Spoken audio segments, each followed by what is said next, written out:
Understanding and experiencing consciousness can seem a daunting undertaking for some of us. There are many techniques for working with our consciousness. I'm wondering if there is a simpler way to address the chronic illness aspect of it.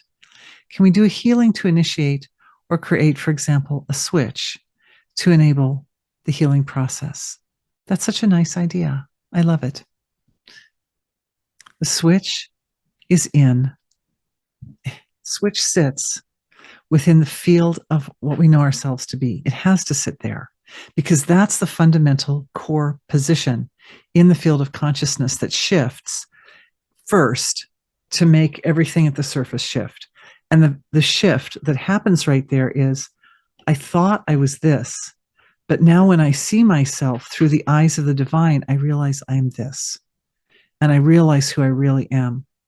And it just changes from deep, deep inside. And it's right there. It's right there in the core.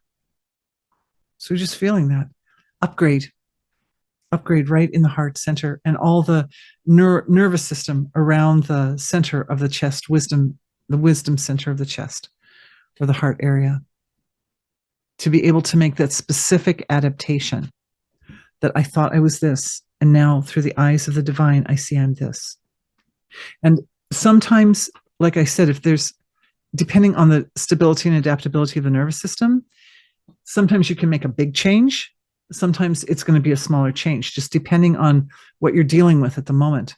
But that's the change that gets rid of things from the core. I thought I was this, and now I realize I'm something bigger than what I thought I was. And what I am bigger is carried in through a value of love that's immeasurable, unconditional, eternal, so big. And that's where you have to be careful not to blow out the circuitry, because the love is so big it can be overwhelming. And it's partly because the vision is so deep, like the divine sees us deeper than we see ourselves. So you are seen and you are known, like a deep, deep, deep in the core known. It's that deep in the core known feeling that is the catalyst for the switch. I'm known who I really am, through time and space,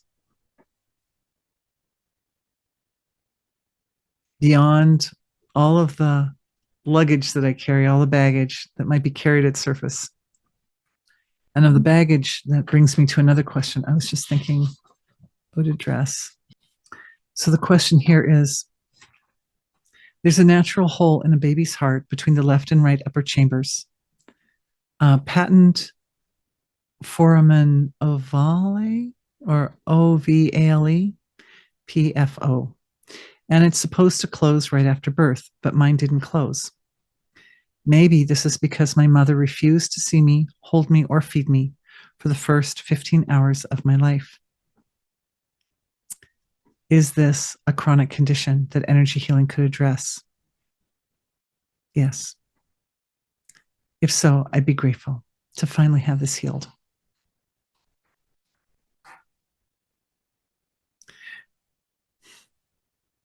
Mother is our first teacher, and mother is seen as the divine for the newborn baby.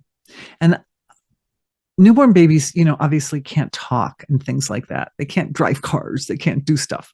And so people tend to think, and many people don't remember back to their earliest moments. And you may not even remember back. You may just know from, family history that your mama didn't want to touch you for the first hours of your life. But babies are so phenomenally aware. They have a sort of an open sensitivity and awareness, like all their chakras come in, fully open and flowing. And they have a sensitivity and openness that's like the God perspective. They come in with the God perspective sort of in full force. So with the God perspective, the pain is also experienced more acutely than when a person starts to build up a lot of scar tissue, mental, emotional, physical scar tissue. So the rejection by mother was more painful at that time, even if you don't have a completely clear memory of the moment's first 15 hours after your birth, or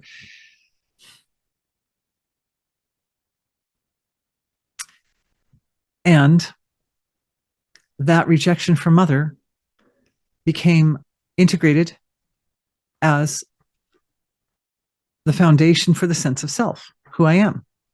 I am who I am because she says who I am. Because she sees me, she rejects me. She rejects me, so I must not be worthy.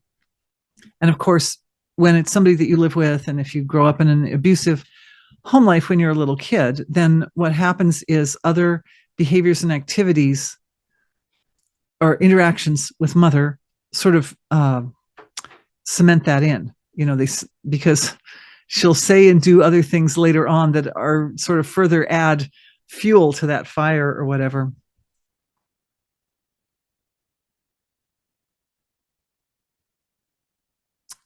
Feels like a really, really big, burdensome old debt to have to face that level of rejection from such an early, tender age, and to face conditions in youth that fed that concept or idea that you're vulnerable and you're weak and you're little and I don't like you and nobody likes you, something like that. And you're not a valuable person. You're not valuable and you're not loved. And the reason to adopt the relationship with the divine over and above the relationship with mother is to allow that relationship to dictate sense of self. And it's a shift. It's a deep shift at a very foundational level of the being. Luckily, we did the other one first, right? When we went into the heart center and we found that place where the switch is. And we switch it over and it's like, my mother is who and what she was. And the person who really defines me is the divine. It's my relationship with God. That's the defining relationship. Nothing else is the defining relationship. In the heart, it actually changes the nervous system, the epigenome, deep down in the subcellular structure of the physical tissues of the heart. The shift takes place there. I see it's a really, really tender spot, but it can shift. You can do it. You do it. And when someone was saying, oh, is there just something simple? You can always do this exercise. This exercise is so fundamental. It's like the starting point for all the shifts, all the transformations that take place. But speaking to the neurochemical level of the tissues of the heart, that they carry with them, baked in to their very structure, that relationship with the divine that includes, when you mess up, there's mercy. Mercy is there. And that's what we talked about. I was using the word mercy yesterday when I was talking about that the mercy is there in order to ensure that the way the transformation occurs comes out completely elegant and supports your ability to make the change that you need to make rather than just breaking you to shreds. Because you're seen.